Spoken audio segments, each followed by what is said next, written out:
Agatha Christie, Hercule Poirot. The complete short stories. In the market basing mystery, Hercule Poirot is drawn into what appears to be a straightforward case of suicide, until a twist reveals something far more sinister. With his sharp eye for detail, Poirot proves he's the right man on the case on this compact classic whodunit. Another enticing tale and sleepy stories for you to listen and relax. 16. The Market Basing Mystery. "After all, there's nothing like the country, is there?" said Inspector Japp, breathing in heavily through his nose and out through his mouth in the most approved fashion. Poirot and I applauded the sentiment heartily. It had been the Scotland Yard inspector's idea that we should all go for the weekend to the little country town of Market Basing. When off duty, Japp was an ardent botanist and discoursed upon minute flowers possessed of unbelievably lengthy Latin names, somewhat strangely pronounced, with an enthusiasm even greater than that he gave to his cases. "Nobody knows, and we know nobody," explained Japp. "That's the idea." This was not to prove quite the case, however, for the local constable happened to have been transferred from a village 15 miles away, where a case of arsenical poisoning had brought him into contact with the Scotland Yard man. However, his delighted recognition of the great man only enhanced Japp's sense of well-being, and as we sat down to breakfast on Sunday morning in the parlour of the village inn, with the sun shining and tendrils of honeysuckle thrusting themselves in at the window, we were all in the best of spirits. The bacon and eggs were excellent, the coffee not so good, but possible and boiling hot. "This is the life," said Japp. "When I retire, I shall have a little place in the country, far from crime like this." "Le crime, il est partout," remarked Poirot, helping himself to a neat square of bread and frowning at the sparrow which had balanced itself impertinently on the window-sill. I quoted lightly, "The rabbit has a pleasant face. His private life is a disgrace. I really could not tell you the awful things that rabbits do." "Lord," said Japp, stretching himself backward, "I believe I could manage another egg and perhaps a rasher or two of bacon. What do you say, Captain?" "I'm with you," I returned heartily. "What about you, Poirot?" Poirot shook his head. "One must not so replenish the stomach that the brain refuses to function," he remarked. "I'll risk replenishing the stomach a bit more," laughed Japp. "I take a large size in stomachs, and by the way, you're getting stout yourself, Mr. Poirot. Here, miss, eggs and bacon twice." At that moment, however, an imposing form blocked the doorway. It was Constable Pollard. "I hope you'll excuse me troubling the inspector, gentlemen, but I'd be glad of his advice." "I'm on holiday," said Japp hastily. "No work for me. What is the case?" "Gentleman up at Leigh House shot himself through the head." "Well, they will do it," said Japp prosaically. "Death or a woman, I suppose. Sorry I can't help you, Pollard." "The point is," said the constable, "that he can't have shot himself. Leastways, that's what Dr. Giles says." Japp put down his cup. "Can't have shot himself? What do you mean?" "That's what Dr. Giles says," repeated Pollard. "He says it's plump impossible. He's puzzled to death, the door being locked on the inside and the windows bolted, but he sticks to it that the man couldn't have committed suicide." That settled it. The further supply of bacon and eggs was waved aside, and a few minutes later we were all walking as fast as we could in the direction of Leigh House, Japp eagerly questioning the constable. The name of the deceased was Walter Prothero. He was a man of middle age and something of a recluse. He had come to Market Basing 8 years ago and rented Leigh House, a rambling, dilapidated old mansion fast falling into ruin. He lived in a corner of it, his wants attended to by a housekeeper whom he had brought with him. Miss Clegg was her name, and she was a very superior woman and highly thought of in the village. Just lately, Mr. Prothero had had visitors staying with him, a Mr. and Mrs. Parker from London. This morning, unable to get a reply when she went to call her master, and finding the door locked, Miss Clegg became alarmed and telephoned for the police and the doctor. Constable Pollard and Dr. Giles had arrived at the same moment. Their united efforts had succeeded in breaking down the oak door of his bedroom.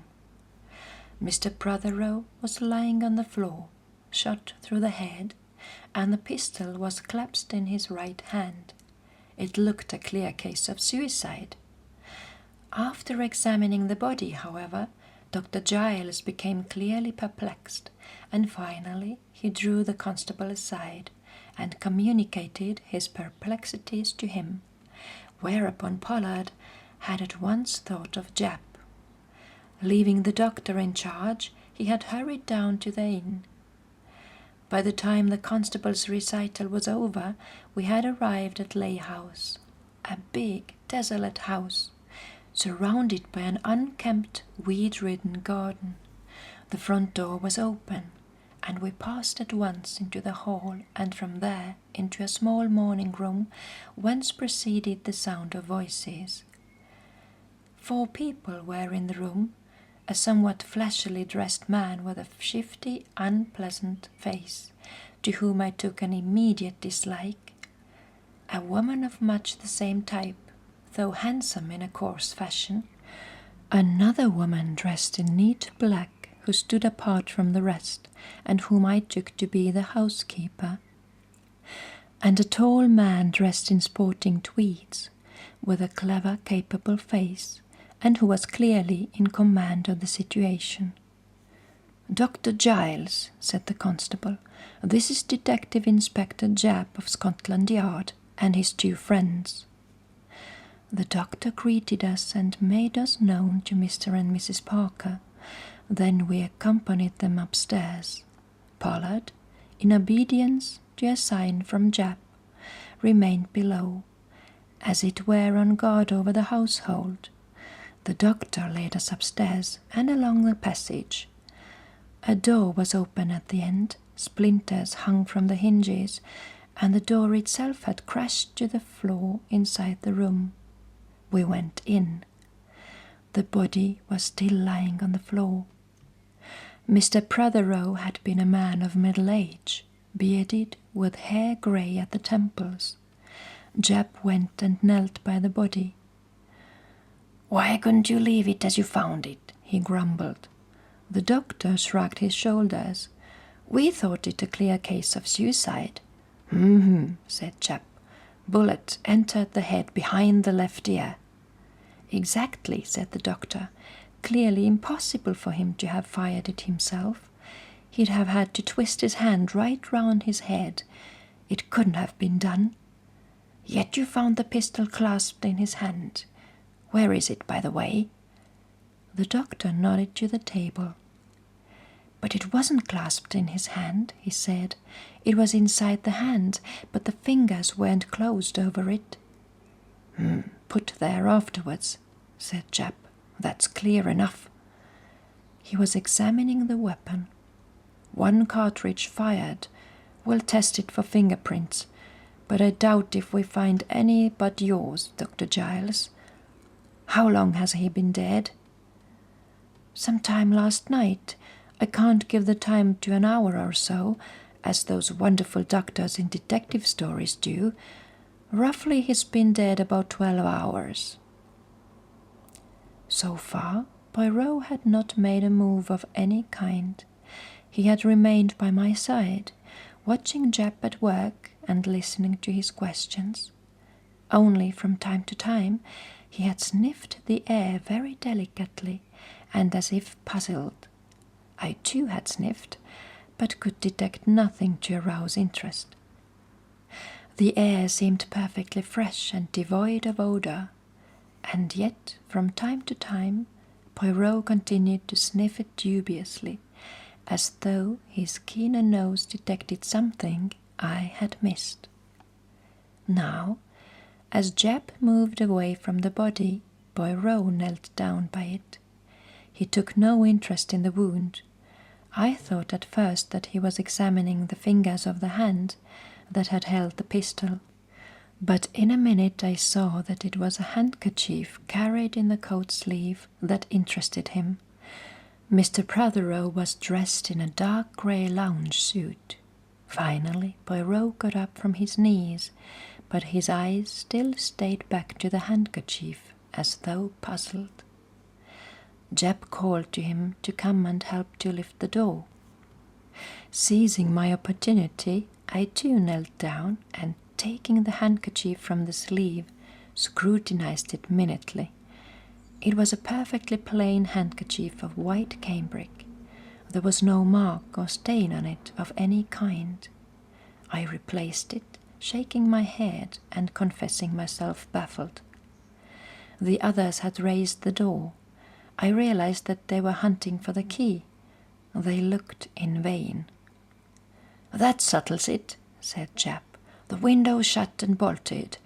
The murderer left by the door, locking it and taking the key with him. He thought it would be accepted that Prothero had locked himself in and shut himself, and that the absence of the key would not be noticed. You agree, Mr. Poirot?" "I agree, yes, but it would have been simpler and better to slip the key back inside the room under the door. Then it would look as though it had fallen from the lock." "Ah, well, you can't expect everybody to have the bright ideas that you have. You'd have been a holy terror if you'd taken to crime. Any remarks to make, Mr. Poirot?" Poirot, it seemed to me, was somewhat at a loss. He looked round the room and remarked mildly and almost apologetically, "He smoked a lot, this monsieur." True enough, the grate was filled with cigarette stubs, as was an ashtray that stood on a small table near the big armchair. "He must have got through about 20 cigarettes last night," remarked Jap. Stooping down, he examined the contents of the grate carefully, then transferred his attention to the ashtray. "They're all the same kind," he announced, "and smoked by the same man. There's nothing there, Mr. Poirot." "I did not suggest that there was," murmured my friend. "Ha!" cried Jap. "What's this?" He pounced on something bright and glittering that lay on the floor near the dead man. "A broken cuff-link. I wonder who this belongs to. Dr. Giles, I'd be obliged if you'd go down and send up the housekeeper." "What about the Parkers? He's very anxious to leave the house. Says he's got urgent business in London." "I dare say. I'll have to get on without him. By the way things are going, it's likely that there'll be some urgent business down here for him to attend to. Send up the housekeeper, and don't let either of the Parkers give you and Pollard the slip. Did any of the household come in here this morning?" The doctor reflected. "No, they stood outside in the corridor while Pollard and I came in." "Sure of that?" "Absolutely certain." The doctor departed on his mission. "Good man, that," said Jap approvingly. "Some of these sporting doctors are first-class fellows. Well, I wonder who shot this chap. It looks like one of the 3 in the house. I hardly suspect the housekeeper. She'd had 8 years to shoot him in if she wanted to. I wonder who these Parkers are. They're not a prepossessing-looking couple." Miss Clerk appeared at this juncture. She was a thin, gaunt woman with neat grey hair parted in the middle, very staid and calm in manner. Nevertheless, there was an air of efficiency about her which commanded respect. In answer to Japp's questions, she explained that she had been with the dead man for 14 years. He had been a generous and a considerate master. She had never seen Mr. and Mrs. Parker until 3 days ago, when they arrived unexpectedly to stay. She was of the opinion that they had asked themselves. The master had certainly not seemed pleased to see them. The cufflinks which Japp showed her had not belonged to Mr. Prothero. She was sure of that. Questioned about the pistol, she said that she believed her master had a weapon of that kind. He kept it locked up. She had seen it once some years ago, but could not say whether this was the same one. She had heard no shot last night, but that was not surprising, as it was a big, rambling house, and her rooms and those prepared for the Parkers were at the other end of the building.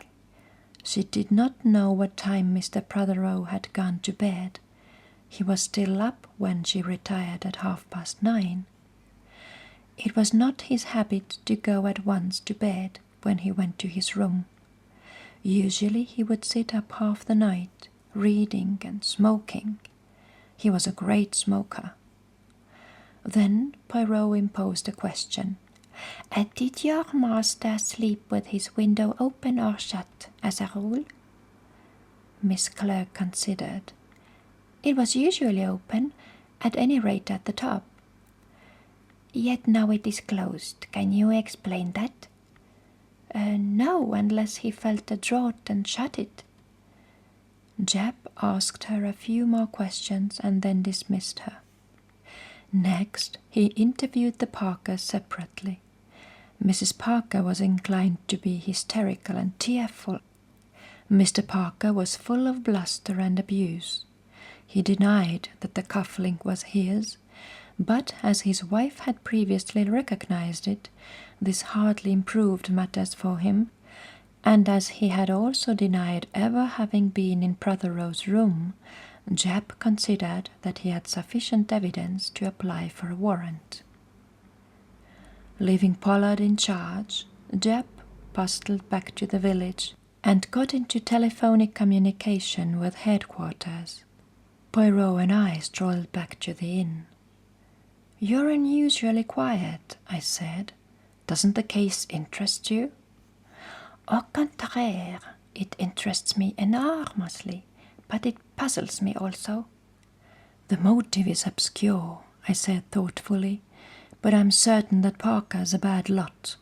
The case against him seems pretty clear, but for the lack of motive, and that may come out later."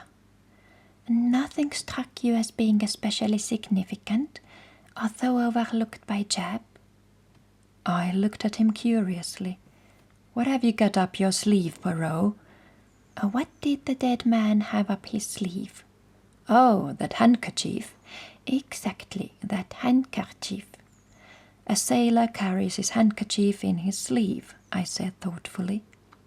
"An excellent point, Hastings, though not the one I had in mind." "Anything else?" "Yes, over and over again I go back to the smell of cigarette smoke." "I didn't smell any," I cried wonderingly. "No more did I, cher ami."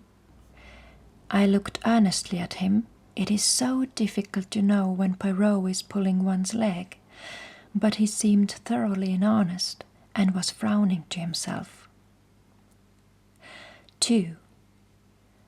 The inquest took place 2 days later. In the meantime, other evidence had come to light. A tramp had admitted that he had climbed over the wall into the Leigh house garden, where he often slept in a shed that was left unlocked. He declared that at 12 o'clock he had heard 2 men quarrelling loudly in a room on the first floor. One was demanding a sum of money. The other was angrily refusing. Concealed behind a bush, he had seen the 2 men as they passed and repassed the lighted window.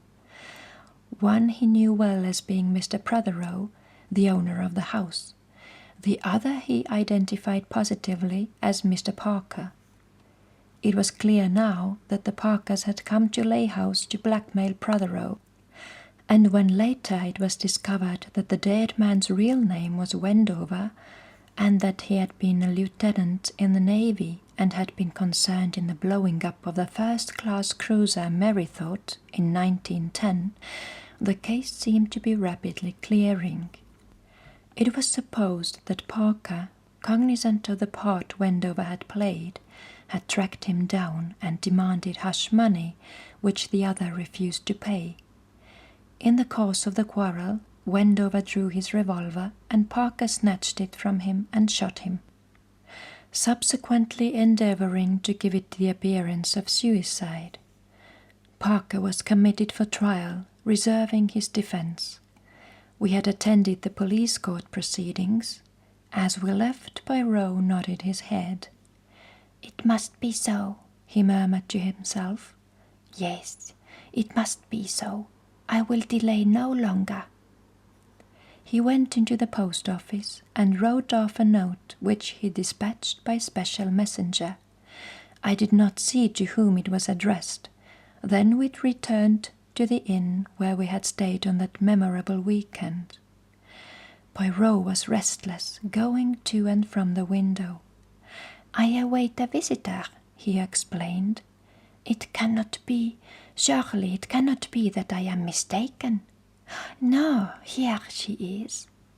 To my utter astonishment, in another minute Miss Clerk walked into the room.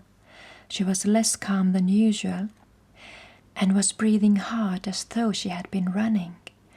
I saw the fear in her eyes as she looked at Poirot. "Sit down, mademoiselle," he said kindly. "I guessed rightly, did I not?" For answer she burst into tears. "Why did you do it?" asked Poirot gently. "Why?" "I loved him so," she answered. "I was nursemaid to him when he was a little boy. Oh, be merciful to me." "I will do all I can, but you understand that I cannot permit an innocent man to hang, even though he is an unpleasing scoundrel." She sat up and said in a low voice, "Perhaps in the end I could not have either. Do whatever must be done." Then, rising, she hurried from the room. "Did she shoot him?" I asked, utterly bewildered. Poirot smiled and shook his head. No, he shot himself. Do you remember that he carried his handkerchief in his right sleeve? That showed me that he was left-handed. Fearing exposure, after his stormy interview with Mr. Parker, he shot himself. In the morning, Miss Clerk came to call him as usual and found him lying dead. As she has just told us, she had known him from a little boy upward, and was filled with fury against the Parkers who had driven him to this shameful death. She regarded them as murderers, and then suddenly she saw a chance of making them suffer for the deed they had inspired. She alone knew that he was left-handed. She changed the pistol to his right hand, closed and bolted the window, dropped the bit of cufflink she had picked up in one of the downstairs rooms, and went out, locking the door and removing the key. "Poirot," I said, in a burst of enthusiasm, "you are magnificent! All that from the one little clue of the handkerchief." "And the cigarette smoke. If the window had been closed, and all those cigarettes smoked, the room ought to have been full of stale tobacco. Instead, it was perfectly fresh, so I deduced at once that the window must have been open all night, and only closed in the morning, and that gave me a very interesting line of speculation. I could conceive of no circumstances under which a murderer could want to shut the window. It would be to his advantage to leave it open, and pretend that the murderer had escaped that way, if the theory of suicide did not go down. Of course, the tramp's evidence, when I heard it, confirmed my suspicions. He could never have overheard that conversation unless the window had been open. "Splendid," I said heartily. "Now, what about some tea?" "Spoken like a true Englishman," said Poirot with a sigh. "I suppose it is not likely that I could obtain here a glass of syrup?" The End of the Market Basing Mystery, a short story by Agatha Christie.